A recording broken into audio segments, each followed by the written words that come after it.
All righty, well, let's get to the guest. Chad McMahon, Senator McMahon, Mississippi Senator District 6, Chairman Local and Private Senate Committee, Vice Chairman Business and Financial Institutions, the Senate Committee. Chad, good morning, sir. How are you? Good morning, Paul, and it's morning in Mississippi. Let me give a shout-out to the Breakfast Club at Faith Baptist Church in Saltillo, Mississippi. Those guys give good advice if you just sit and listen. You don't have a crack house, then, so they gather there? I need to explain that. George Dale, for so long, he may still do that. That's the coffee club at the Cracker Barrel, and he always called it the Crack House. And I told him off the air one time, I said, some people may not understand what you're saying, that you have coffee at the Crack House in the morning, but it's actually the Cracker Barrel. So that's where that came from. Boy, you guys go in at what time, 10 o'clock this morning? We do. We gavel in at 10. But, a lot of the work of the people doesn't take place necessarily on the floor of the chamber. You're constantly taking phone calls and filtering emails and visiting with people on the weekends. And, that's just where we cast our vote. But the work of the people takes place out of the chamber as well. Well, I don't think any job like this. For instance, this one, their phone calls are going all day, and you never stop. You always have to put it together, and the politician is basically the same way. And if you're not doing that, then you're not doing your job. There are reports the Senate is expected to vote today on a bill that would reduce the state income tax. What is your inside information on that? So I serve on the Finance Committee, and I want to commend the work of Senator Josh Harkins and Senator Sparks and Senator Johnson. These guys have worked hard to put a simple bill together that will bring immediate relief to Mississippians. And look, Senator Harkins, he had hearings on this. He took input from everyone.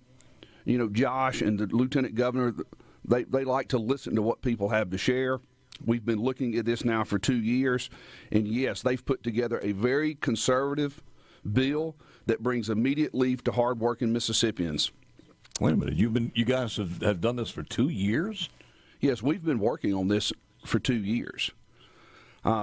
The bill's ready to go, but they've been gathering information for 2 years, and some of the things you're not talking about the House. You're talking about the Senate's been doing this for 2 years. Yes, we started. The House of Representatives started the conversation last year when they rolled out their bill, and we discussed it in the Senate, and we were like, look, we can't pass an overhaul of the tax code without going home and talking with people about it.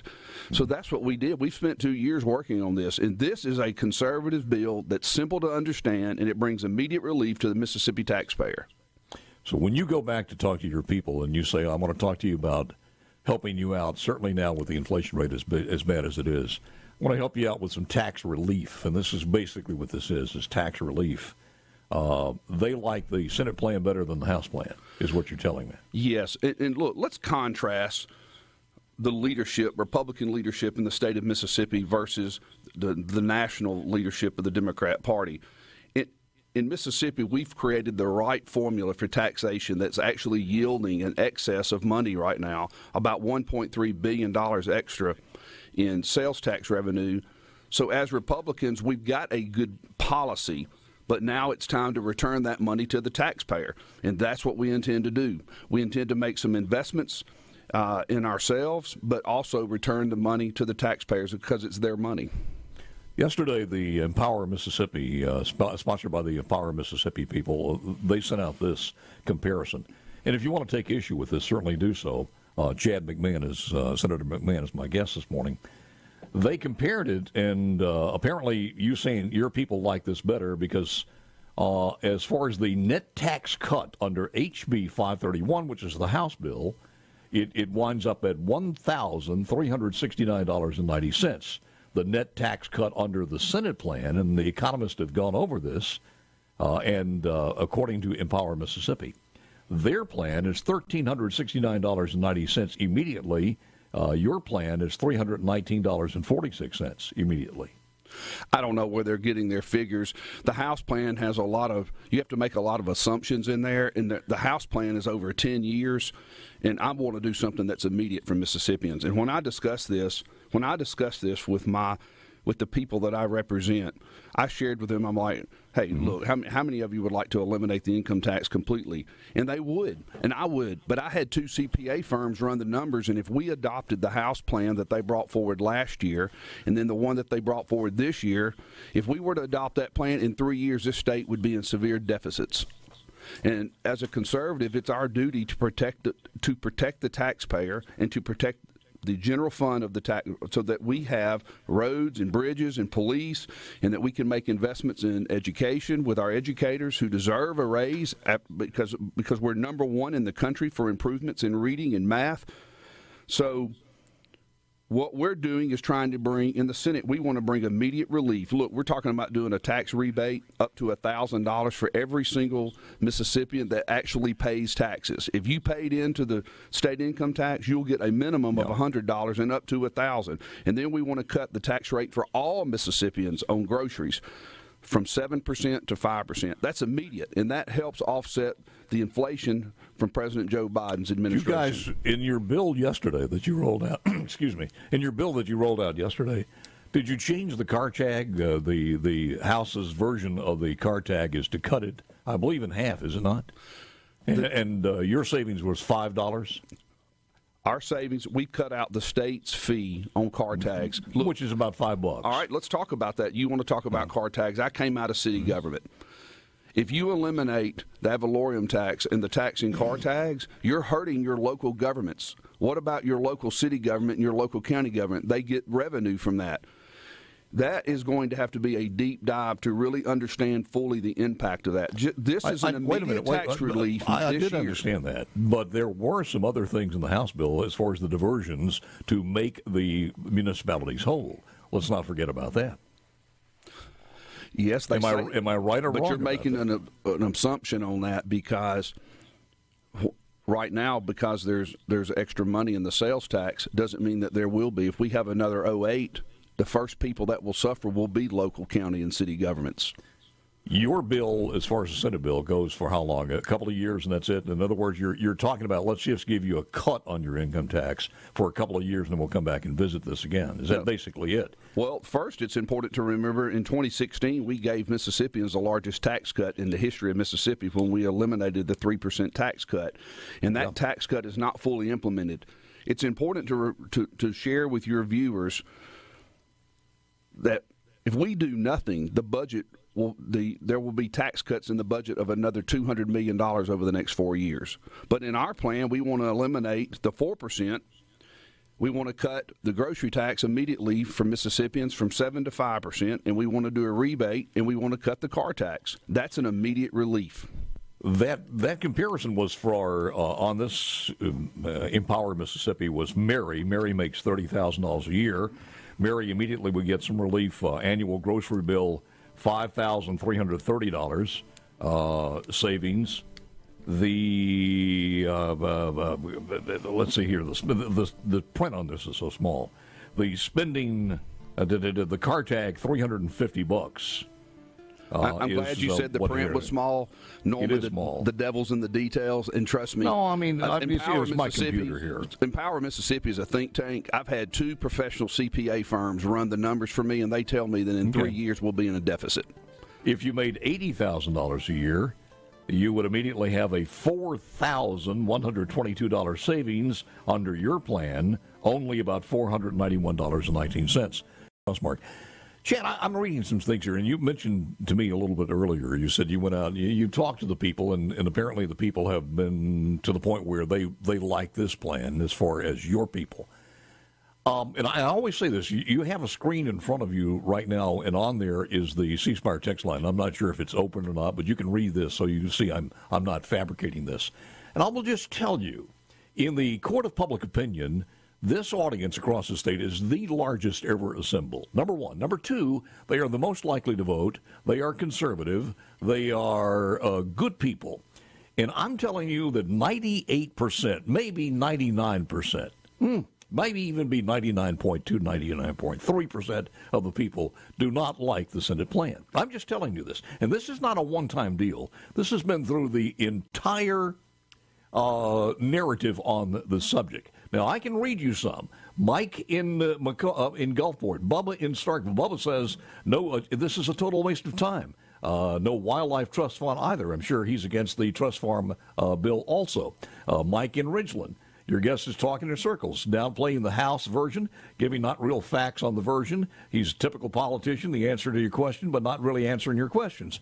And I don't want to read the rest of them, but you can read them yourself there. But it's one after the other.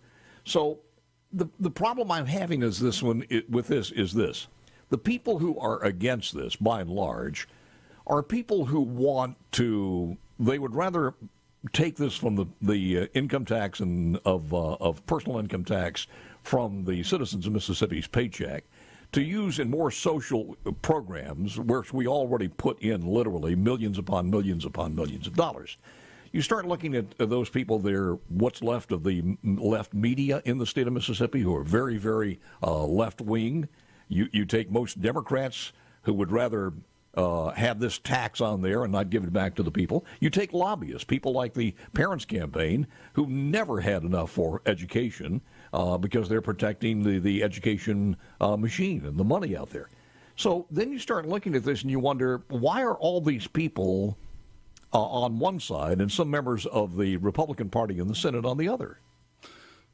Well, Paul, you said a mouthful. So let me begin by saying this. I want to speak directly to you. Have a very smart and intelligent listening base. There's no question about it. That's why I like to come on this show. I want to communicate directly to the people, to the men and women out there that are driving the trucks, to the men and women who are building the cars at Nissan and the trucks and the ships on the coast, to the fellows out there slinging the hammers today, building homes, and you're listening.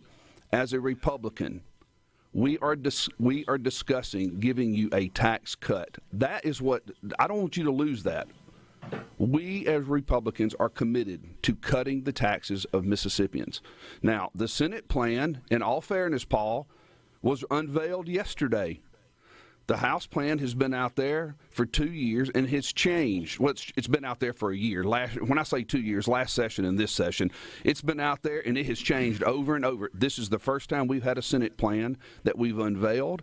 This is a real plan. This is a conservative plan. This gives immediate relief and it cuts the taxes of every single working Mississippian.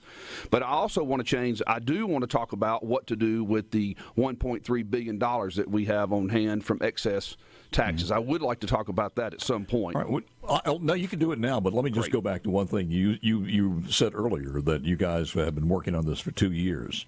So 2 sessions. Well, you just got to backtrack on that. When you said you just had this when I say we're only in session for 3 months out of the year. So when I say 2 years, last session and this session. So let me clarify that. I'm not backtracking. That's the way. But you also had a study committee last summer, and the study committee has put this bill together. Yes, and thank goodness that in the Senate we slowed the process down and actually had a study committee and actually had real hearings on it and listened to taxpayers and listened to CPA firms and listened to people who actually understand the taxes. Reorganizing taxes is a very difficult and complicated process. I would imagine the economists and the people in the House would agree with you on that one, and they spent a lot of time doing it. But did you vote for the tax increase or the pay raise increase? There was for the senators. Paul, that's disingenuous. There was never a salary increase before us. That's not what the bill was. The state senators and legislators, we make $10,000 a year. That's the salary. The salary has not changed since 1987. And Paul, I'm going to call you out on that because you know you're being disingenuous. There is a $1,500 a month business expense because we have to pay for different things for office expense when we're out of session. And they had talked about raising that $1,500 for 3 more months out of the year, which would have been $4,500, and it would not have taken place until January of 2024. And I might not be in the legislature then. That would be for the next legislature. So that's disingenuous. There was no pay increase. Wait a minute. How am I being disingenuous? Because the salary, am I being did you not pay? Did you have a bill that? Here's a story. State Senator, and this is from the Daily Leader. State Senator Chris McDaniels, held the bill on a motion to reconsider. The motion was not tabled on Monday, nearing the and then the legislation died. But did you vote on that bill as it was in the Senate? It was not a pay raise. It was an offer.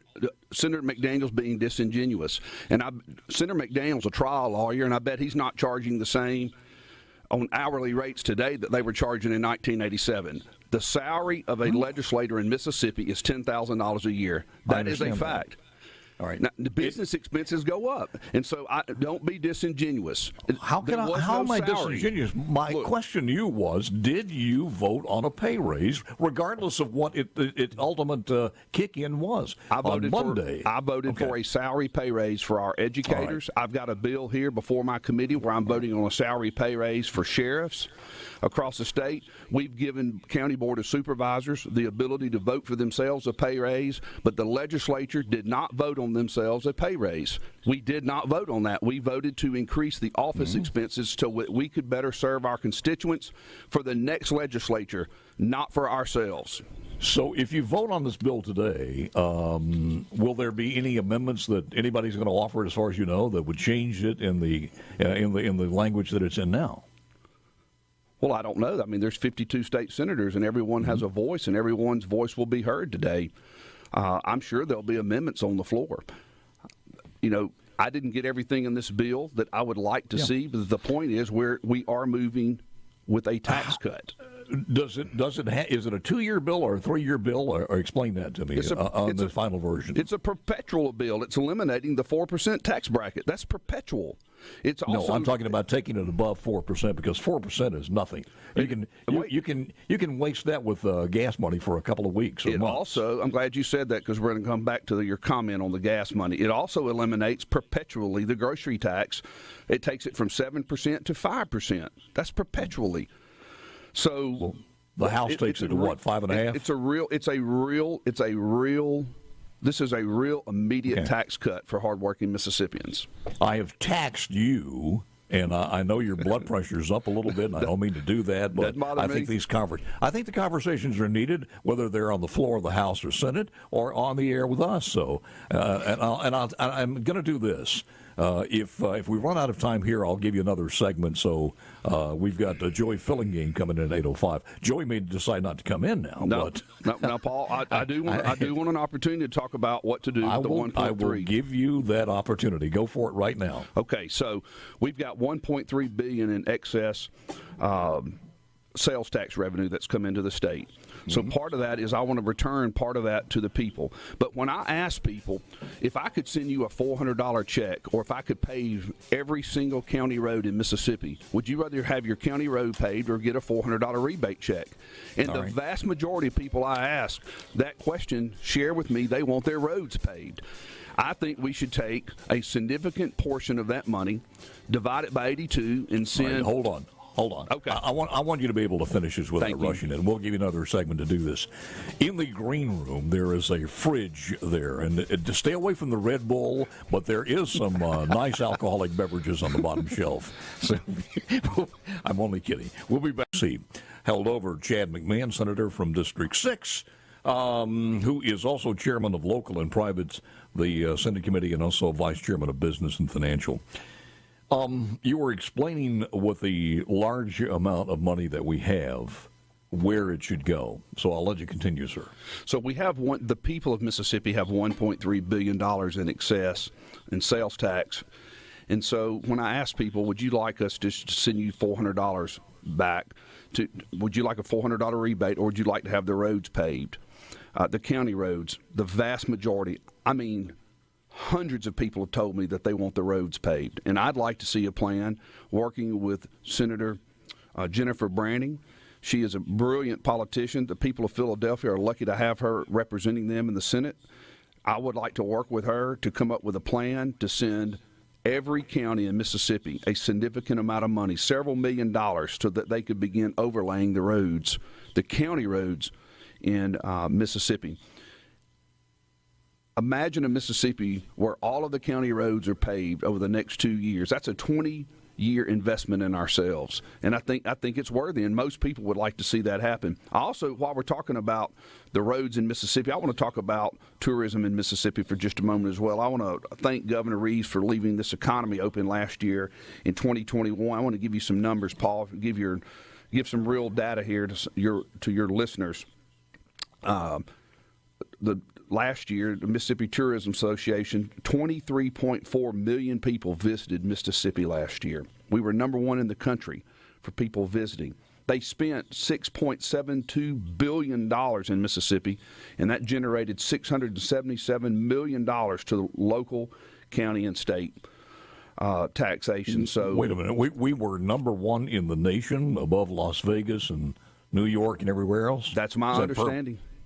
We were number one because many of the states were shut down where you couldn't go in. We were number one in the nation for tourism. 23, yeah. I mean, we're a state of 3 million people, and when you think about 23.4 million people came to Mississippi to vacation and to spend their money and to visit our great state and our people.